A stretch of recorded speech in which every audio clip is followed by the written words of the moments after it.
Shalom, Bapak Ibu, Saudara-saudari yang terkasih dalam Yesus. Kita akan bersama-sama merenungkan firman Tuhan dalam renungan malam GKPA Penjernihan Selasa 13 Desember 2022. Sebelumnya kita berdoa. Bapa Surgawi yang kami sapa di dalam nama anak-Mu Yesus Kristus, kami bersyukur untuk semua kasih karunia yang Kau boleh limpahkan dalam kehidupan kami. Tuhan, pada saat ini kami akan membaca dan merenungkan firman-Mu. Buka hati pikiran kami ya Tuhan, agar melalui Roh Kudus-Mu, kami mampu untuk mengerti akan setiap firman yang akan diperkatakan dan kami dengarkan. Terima kasih Yesus, dalam nama-Mu kami berdoa. Amin. Bapak Ibu, nats kita pada malam hari ini terambil dari Yesaya 52, ayatnya yang ke-13 sampai dengan yang ke-15. Saya akan bacakan untuk kita semua. Di bawah judul perikop hamba Tuhan yang menderita. Sesungguhnya hambaku akan berhasil, ia akan ditinggikan, disanjung dan dimuliakan. Seperti banyak orang akan tertegun melihat dia, begitu buruk rupanya, bukan seperti manusia lagi, dan tampaknya bukan seperti anak manusia lagi. Demikianlah ia akan membuat tercengang banyak bangsa.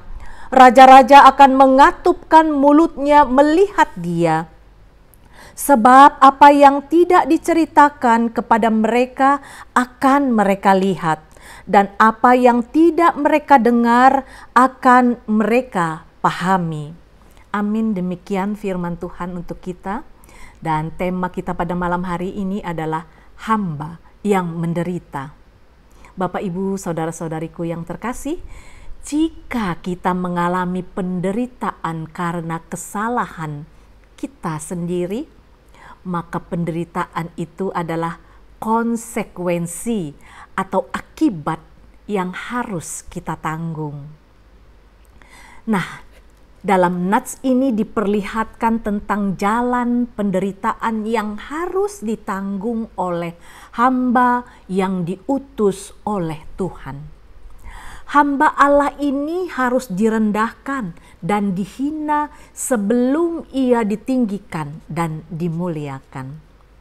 Hamba yang menderita ini adalah nubuatan yang telah digenapi melalui Yesus Kristus yang datang ke dunia ini. Dia melakukan apa yang diperintahkan oleh Bapanya, sehingga dalam pelayanannya banyak orang yang menyanjungnya. Tetapi setelah disanjung dan ditinggikan, hamba Tuhan itu menderita. Tetapi setelah penderitaannya, dia membuat banyak bangsa-bangsa tercengang. Sebab apa yang tidak pernah didengar dan dilihat dapat dilakukan oleh hamba Tuhan yang menderita itu. Hal inilah yang dapat kita perhatikan dalam nats kita pada malam hari ini yang terdiri dalam 3 bagian. Yang pertama, hamba Tuhan yang ditinggikan, disanjung dan dimuliakan. Ayatnya yang ke-13. Dalam misi pelayanan Yesus yang datang ke dunia memperlihatkan apa yang disampaikan oleh nats ini, yaitu hambaku akan berhasil. Kata berhasil di sini adalah penuh hikmat dan bijaksana.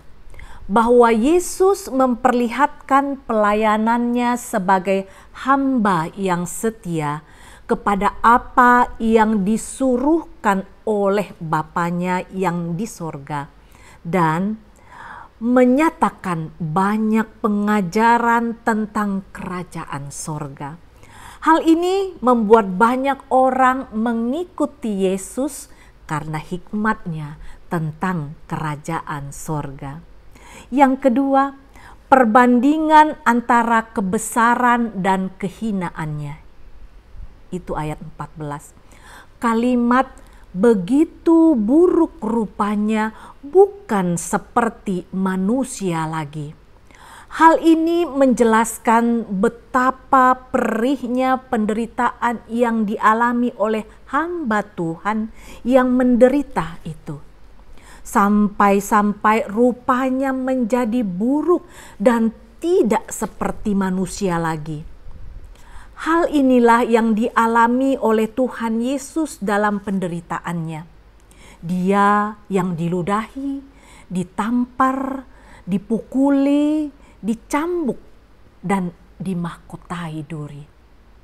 Ada penghinaan yang berat bercampur dengan penyiksaan yang hebat sampai puncaknya ke penyaliban.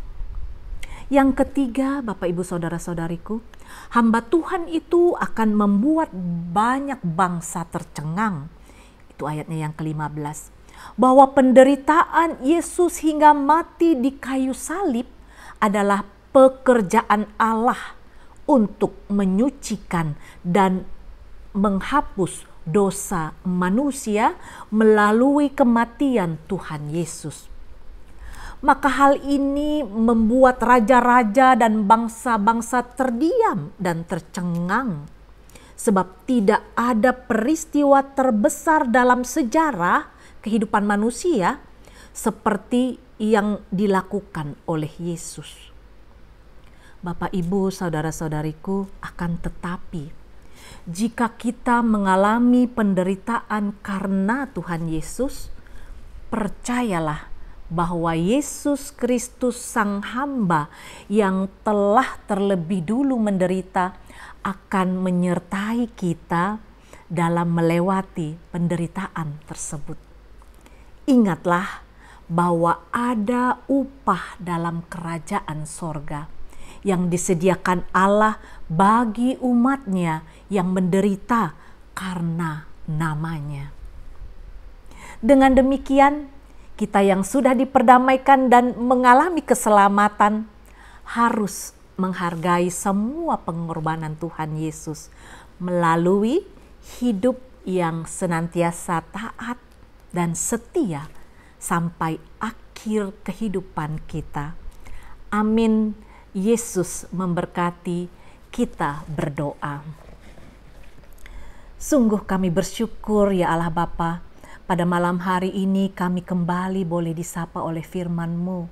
Kami bersyukur Tuhan sebagai anak-Mu, murid-Mu Tuhan, sebagai umat kesayangan-Mu, di mana Engkau telah rela mati bagi kami di kayu salib. Engkau menderita, disiksa Tuhan, dan darah-Mu, tubuh-Mu itulah yang boleh menyelamatkan kami dari belenggu dosa Tuhan. Kami boleh menang Tuhan oleh keselamatan yang daripada-Mu. Terima kasih Tuhan Yesus. Ajari kami terus bersyukur dalam kehidupan kami, dan kami mau diperbaharui. Terima kasih Tuhan, termeterailah firman-Mu ini dalam kehidupan kami, dan kami dapat melakukannya di dalam kehidupan kami hari lepas hari. Terpuji nama-Mu Allah Bapa, dalam satu nama yang ajaib, Yesus Kristus Tuhan, kami berdoa dan mengucap syukur. Amin. Shalom, Yesus memberkati.